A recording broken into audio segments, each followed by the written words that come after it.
Wife's abused friend moved in with us and walked in on me changing.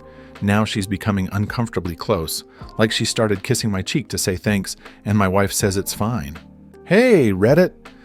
I never thought I'd be sharing my life story on here, but I need to get this off my chest. I'm Ricardo, and this whole mess started about 3 months ago when my wife's best friend, Julie, moved in with us. Julie had been in an abusive relationship for years.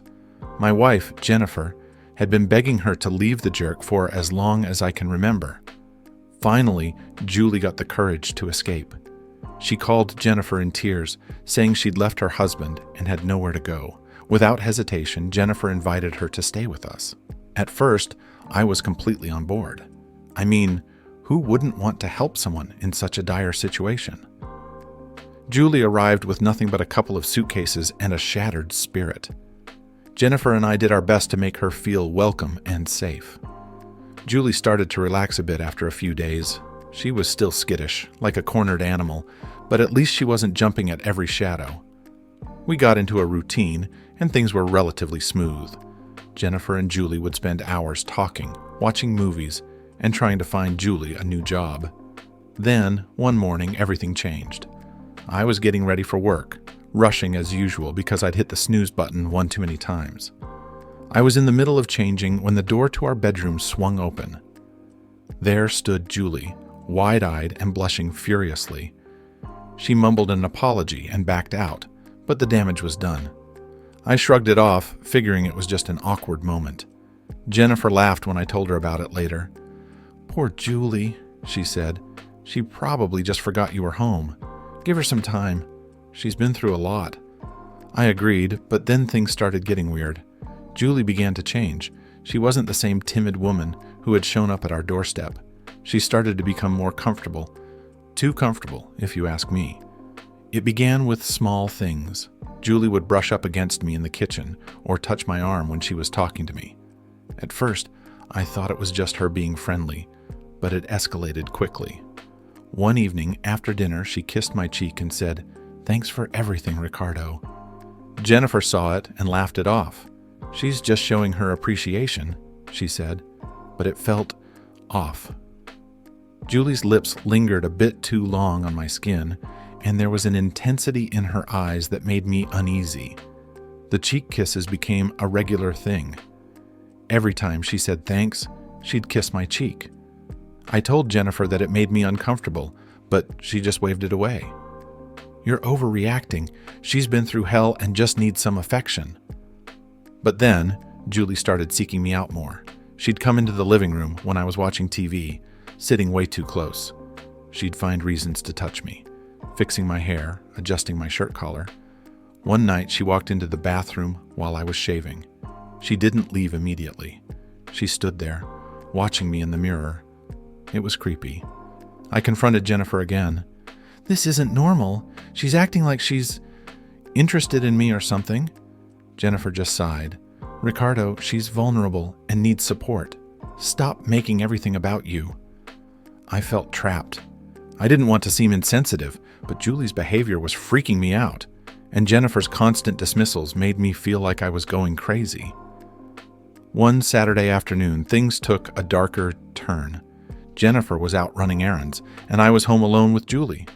I was in the garage working on some repairs when Julie came in. She was wearing one of Jennifer's old sundresses, the kind that barely covered anything. "Hey, Ricardo," she said, leaning against the workbench. "Need any help?" I forced a smile. "No, I'm good.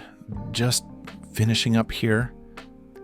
She didn't leave. Instead, she stepped closer, her fingers trailing along the tools.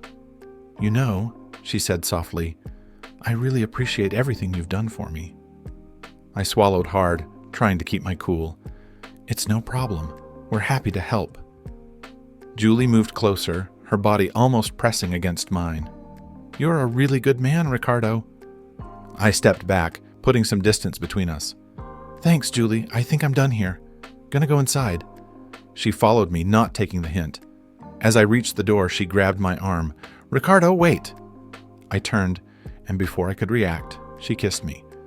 Not a cheek kiss, a full-on, lips-to-lips kiss. I pushed her away, my heart pounding. What the hell, Julie? She looked hurt, tears welling up in her eyes. I thought you felt the same way. Julie, I'm married to Jennifer. I love my wife. This can't happen. She ran out of the garage, sobbing. I stood there, stunned and angry. How the hell did we get to this point? When Jennifer got home, I told her everything. For once, she didn't laugh it off. She listened, her face growing serious. I'll talk to her, she said finally. This has to stop. But the talk didn't go as planned. Julie denied everything, claiming I had misunderstood. Jennifer was caught in the middle, torn between believing her best friend and her husband. After that confrontation, things got even more strained.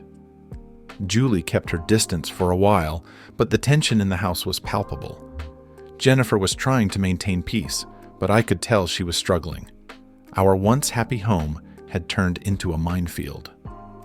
One evening, Jennifer suggested we all go out for dinner. She thought it might ease the tension. I reluctantly agreed. We went to our favorite restaurant, trying to pretend everything was normal. Throughout the meal, Julie kept glancing at me, her eyes full of unspoken emotions. Jennifer tried to keep the conversation light, but it was forced. When we got home, I was exhausted, both physically and mentally. I decided to take a shower and unwind. As I was drying off, Julie walked into the bathroom, again without knocking. She looked at me, her eyes scanning my body. I grabbed a towel and covered myself, furious. Julie, what the hell are you doing? She looked defiant. I don't know why you're being like this. I thought we had something. The next morning, Jennifer and Julie had a long talk. I stayed out of it, letting them work things out. When Jennifer finally came to find me, she looked exhausted.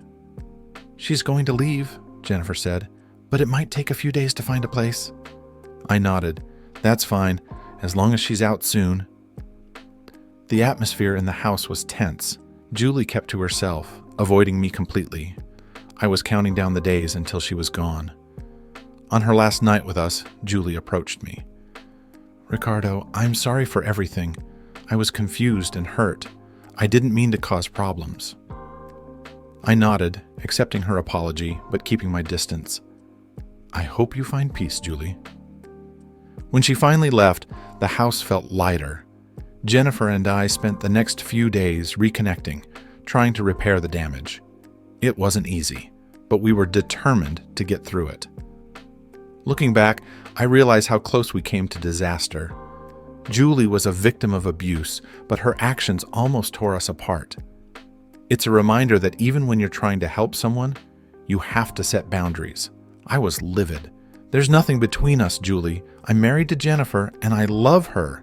This needs to stop. Julie burst into tears and stormed out.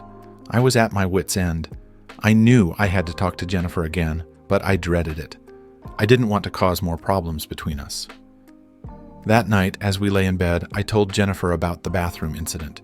She was silent for a long time, then finally spoke. Maybe she needs to find another place to stay. This isn't healthy for any of us. I felt a wave of relief. I think that's for the best. Jennifer promised to talk to Julie the next day. I hoped it would be the end of this nightmare.